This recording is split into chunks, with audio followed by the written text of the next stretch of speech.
ಎಲ್ಲರಿಗೂ ನಮಸ್ಕಾರ. ಆರೋಗ್ಯ ಸಂಜೀವಿನಿ ಯೋಜನೆಯ ಆದೇಶ ಪ್ರತಿಯ ಪಾರ್ಟ್ 2 ವಿಡಿಯೋಗೆ ಸ್ವಾಗತ.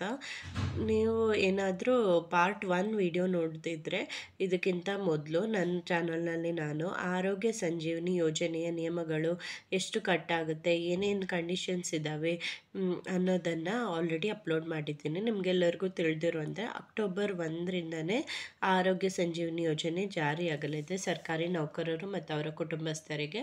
ಹಾಗಾಗಿ ಪಾರ್ಟ್ 1 ವಿಡಿಯೋದಲ್ಲಿ ನಾನು ಆದೇಶ ಪ್ರತಿ ತುಂಬಾ ಇನ್ಫಾರ್ಮೇಷನ್ ಇರೋದ್ರಿಂದ 2 ಪಾರ್ಟಲ್ಲಿ ಮಾಡ್ತಿದ್ದೀನಿ. ಪಾರ್ಟ್ 1 ಆಲ್ರೆಡಿ ನನ್ನ ಚಾನಲಲ್ಲಿ ಇದಕ್ಕಿಂತ ಮೊದಲಿನ ವಿಡಿಯೋದಲ್ಲಿ ಅಪ್ಲೋಡ್ ಆಗಿದೆ.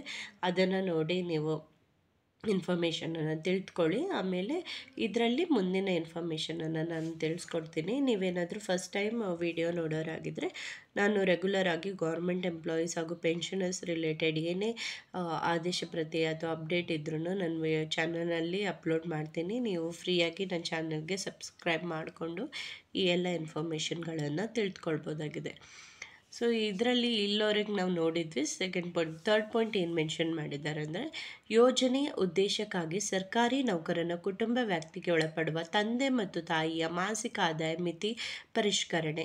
ಅಂದರೆ ನಾನು ಆಲ್ರೆಡಿ ಹೇಳ್ದಂಗೆ ನಿಮಗೆ ಒಂದು ಸರ್ಕಾರಿ ನೌಕರರು ಆಗಿದ್ದರೆ ನಿಮ್ಮ ವೈಫು ಮತ್ತು ಮಕ್ಕಳು ನಿಮ್ಮ ಡಿಪೆಂಡೆಂಟ್ ಅಂತ ಆಗುತ್ತೆ. ಆದರೆ ನಿಮ್ಮ ತಂದೆ ಮತ್ತು ತಾಯಿಯನ್ನು ಕೂಡ ನಿಮಗೆ ಈ ಆರೋಗ್ಯ ಸಂಜೀವಿನಿ ಯೋಜನೆಯೊಳಗೆ ಸೇರಿಸ್ಕೊಳ್ಬೇಕಂತ ಇದ್ದರೆ ಅವರ ಆದಾಯಕ್ಕೆ ಒಂದು ಮಿತಿಯನ್ನು ಡಿಫೈನ್ ಮಾಡಿದ್ದಾರೆ. ಅಂದರೆ ಒಂದು ಲಿಮಿಟ್ ಇದೆ. ಇಷ್ಟು ಇನ್ಕಮ್ ಒಳಗಿದ್ರೆ ಮಾತ್ರ ಅವರನ್ನು ಸೇರಿಸ್ಕೊಳ್ಬೋದು ನಿಮ್ಮ ಆರೋಗ್ಯ ಸಂಜೀವಿನಿ ಯೋಜನೆಗೆ ಅಂತ. ಅದೇನಂತಂದರೆ 2/4/2025 ಸರ್ಕಾರದ ಆದೇಶದಲ್ಲಿ ಕುಟುಂಬ ಪದವನ್ನು ಮರುವ್ಯಾಖ್ಯಾನಿಸಲಾಗಿತ್ತು. ಅದರಲ್ಲಿ ಸರ್ಕಾರಿ ನೌಕರನ ತಂದೆ ಮತ್ತು ತಾಯಿಯ ಮಾಸಿಕ ಆದಾಯ ಮಿತಿಯನ್ನು ಮಾಸಿಕ 17,000ಕ್ಕೆ ನಿಗದಿಪಡಿಸಲಾಗಿದೆ. ಈ ಆದಾಯ ಮಿತಿಯನ್ನು ಪರಿಷ್ಕರಿಸಿ ಮಾಸಿಕ 27,000ಗಳಿಗೆ ನಿಗದಿಪಡಿಸಲಾಗಿದೆ. ವಿವಾಹಿತ ಮಹಿಳಾ ಸರ್ಕಾರಿ ನೌಕರರ ತಂದೆ ತಾಯರಿಗೆ ಕೂಡ ಮೇಲಿನ ಆದಾಯ ಮಿತಿ ಮತ್ತು ವಾಸ್ತವ್ಯದ ಷರತ್ತುಗಳು ಅನ್ವಯಿಸ್ತದೆ. ಅಂದರೆ ಫಾರ್ ಎಕ್ಸಾಂಪಲ್ ನೀವೊಬ್ಬರು ಸರ್ಕಾರಿ ನೌಕರರಾಗಿದ್ದರೆ ನಿಮ್ಮ ಫ್ಯಾಮಿಲಿಯಲ್ಲಿ ನಿಮ್ಮ ಹೆಂಡತಿ ಮತ್ತು ನಿಮ್ಮ ಮಕ್ಕಳು, ಅಥವಾ ನೀವೀಗ ಮಹಿಳಾ ನೌಕರರಾಗಿದ್ದರೆ ನಿಮ್ಮ ಗಂಡ ಮತ್ತು ನಿಮ್ಮ ಮಕ್ಕಳು ನಿಮ್ಮ ಡಿಪೆಂಡೆಂಟ್ ಅಂತ ಕನ್ಸಿಡರ್ ಮಾಡಿ ಅವರು ಆಟೋಮೆಟಿಕ್ಕಾಗಿ ಆರೋಗ್ಯ ಸಂಜೀವಿನಿ ಯೋಜನೆಯಲ್ಲಿ ಒಳಪಡ್ತಾರೆ.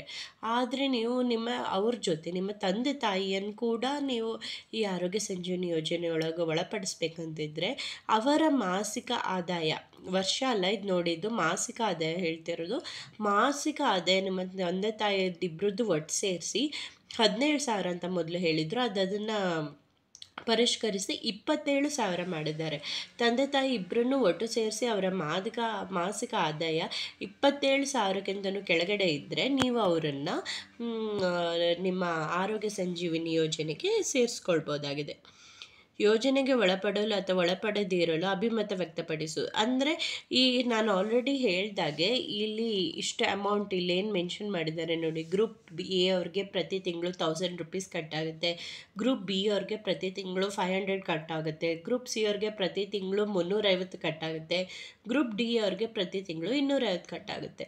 ಸೊ ಇದಿಷ್ಟು ನಮಗೆ ಕಟ್ ಮಾಡ್ಕೊಳ್ಳೋದು ಬೇಡ, ನಮ್ಮ ಸ್ಯಾಲ್ರಿಯಿಂದ ಬೇಡ, ನಮಗೆ ಈ ಆರೋಗ್ಯ ಸಂಜೀವಿನಿ ಯೋಜನೆ ಬೇಡ ಅಂತ ಇದ್ದರೆ ಅದನ್ನು ಕೂಡ ನೀವು ಆಯ್ಕೆ ಮಾಡ್ಕೊಳ್ಬೋದಾಗಿದೆ. ಅದು ಯಾವಾಗ ಏನು ಅಂತ ಇಲ್ಲಿ ಕೊಟ್ಟಿದ್ದಾರೆ. ನೌಕರರು ಈ ಯೋಜನೆಗೆ ಒಳಪಡಲು ಅಥವಾ ಒಳಪಡದೇ ಇರಲು ಆಪ್ಟಿನ್ ಆಪ್ಟ್ಔಟ್ ಇಚ್ಛಿಸಿದಲ್ಲಿ ದಿನಾಂಕ 20/5/2025 ಮೇಲೆ ಓದಲಾದ ಸುತ್ತೋಲೆ ಅನುಬಂಧ ಹಾಗೂ ನಿಗದಿಪಡಿಸಿರುವ ಘೋಷಣೆಯನ್ನು ತನ್ನ ಮೇಲಾಧಿಕಾರಿಗಳ ಮೂಲಕ DDOಗಳಲ್ಲಿ ಸಲ್ಲಿಸತಕ್ಕದ್ದು. ಆದರೆ ನೌಕರರ ಕೋರಿಕೆಯನ್ನು ಗಮನಿಸಿ ಈ ಸೂಚನೆಗಳನ್ನು ಭಾಗಶಃ ಪರಿಷ್ಕರಿಸಿ ಯೋಜನೆಗೆ ಒಳಪಡಲು ಅಥವಾ ಒಳಪಡದೇ ಇರಲು ಲಿಖಿತ ಘೋಷಣೆಯನ್ನು ಸಂಬಂಧಪಟ್ಟ DDOಗಳಿಗೆ ಸಲ್ಲಿಸಲು 18 ಅಕ್ಟೋಬರ್, ನೋಡಿ ಡೇಟ್ ನೆನ್ಪಿಟ್ಕೊಳ್ಳಿ, ಅಕ್ಟೋಬರ್ 18ವರೆಗೆ ಕೂಡ ಕಾಲಾವಕಾಶವನ್ನು ವಿಸ್ತರಿಸಲಾಗಿದೆ. ಅಂದರೆ ನೀವೇನಾದರೂ ಇವಾಗ ಇದು ಆಪ್ಟೈನ್ ಅಥವಾ ಆಪ್ಟ್ಔಟ್ ಮಾಡೋಕ್ಕೆ ಇನ್ನೂ ಸಬ್ಮಿಟ್ ಮಾಡಿಲ್ಲ ಅಂದರೆ ನಿಮಗೆ 18 ಮಂತ್ಸ್ವರೆಗೆ ಟೈಮ್ ಇದೆ. ಆದರೆ ಈ ದಿನಾಂಕದೊಳಗೆ ಯೋಜನೆಗೆ ಒಳಪಡದೇ ಇರಲು ಲಿಖಿತವಾಗಿ ಇಚ್ಛೆ ಪಡಿಸದ ನೌಕರರು ಯೋಜನೆಗೆ ಒಳಪಡೋರೆಂದು ಪರಿಗಣಿಸಲಾಗುವುದು. ಅಂದರೆ ನೀವು ಏನು ಸಬ್ಮಿಟ್ ಮಾಡಿಲ್ಲ ಅಕ್ಟೋಬರ್ 18 ಒಳಗೆ ಅಂತಿದ್ರೆ ನಿಮಗೆ ಈ ಸಮ್ಮತ ಇದೆ, ಈ ಆರೋಗ್ಯ ಸಂಜೀವಿನಿ ಯೋಜನೆಗೆ ಒಪ್ಕೊಂಡಿದ್ದೀರಾ ನೀವು ಅಂತ ಪರಿಗಣಿಸಿ ಆಟೋಮೆಟಿಕ್ ನಿಮ್ಮ ಸ್ಯಾಲ್ರಿಯಿಂದ ಅದೇನು ಅಮೌಂಟ್ ಹೇಳಿದಾರೋ ಮತ್ತು ಕಟ್ಟಾಗುತ್ತೆ. ನನಗೆ ಬೇಡ ಈ ಆರೋಗ್ಯ ಸಂಜೀವಿನಿ ಯೋಜನೆಗೆ ಒಳಪಡೋಕ್ಕೆ ಇಷ್ಟ ಇಲ್ಲ ಅನ್ನೋರು ಮಾತ್ರ ಅಕ್ಟೋಬರ್ 18ರೊಳಗೆ ನಿಮ್ಮ ಡಿಪಾರ್ಟ್ಮೆಂಟ್ಗಳಿಗೆ ಈ DDO ಮೂಲಕ ನೀವು ಇನ್ಫಾರ್ಮೇಷನನ್ನು ತಲುಪಿಸತಕ್ಕದ್ದು.